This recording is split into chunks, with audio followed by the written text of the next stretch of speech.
आं सानखादोंमोन नों थारैनो फैगोन होननानै। माला फैयालासिनो थाफेरा आंलाय। मा मोदाय गोसोम नुनाय बायदि बादावलाबायखो नोंलाय? मोदाय गोसोमजों नोंजों मा फाराग दं? बाब इसे अफमान लाजिबायलां। आइ एम स्केलेटनसो मा मोदाय गोसोम बेलाय? हनै रजे फैगौ। ओइ नों थांथ'लाय थांथ'दो। ओइ मा थांलायनांगौ नाया आङो। है नों थांथ'। नायालै आङो। फैगौ थां। होदो थांलै।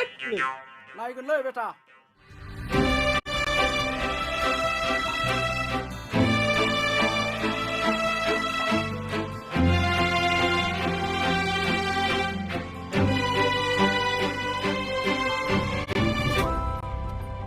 दे बुंदो मा बुंनो सानामोन?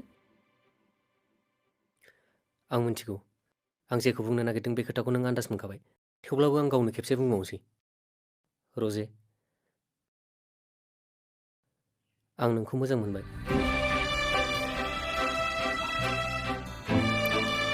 आंनि साननो थाखाय सम नांगोन।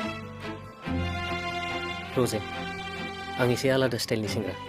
सम लानायनि उनाव नोंनि रिजाल्टआ पजिटिभ बा नेगेटिभ ओंखारो बेफोरजों आंहा जेबो सोमोन्दो गैया। नाथाय जुलिखौथ' आं नोंखौनो लाखागोन बाय हुक अर बाय क्रुक। आयौ दानो हाबानि खोथा सानखाबाय बियो। माथो गथ'आनो सानै जाबावनोसै जोंना। आं राजि जायाबालाय? अरजाया खावनानै लायगोन। आं गुबुन हौवा लायोबा? बल गेलेनायनि हुदा दंखायो। बलखौ जेरै अख्राङाव जोखोगोन बेबादिनो जोफ्रुजोबगोन। आयौ मासि गाज्रि बियो। ओइ मा साननांगौ आं दा? नोंनि गोसो मा सानो सानदो। अ अके दा बिदिब्ला।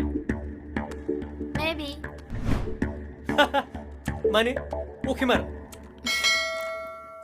ना नङा? ओइ मोजां फाइनाल खोथा बुंखा नङाबा आं गाबोननि मेट्सआवहाय बाहागो लानाय नङा। गाबोननि मेट्सआवहाय 5 गल सोनानै देखाय अब्लासो आं नोंखौ अपेन आइ लाभ इउ बुंगोन। खामानिखौनो आइ लाभ इउ नामा? मा गरबाल' सोब्रेजोबगोन आं।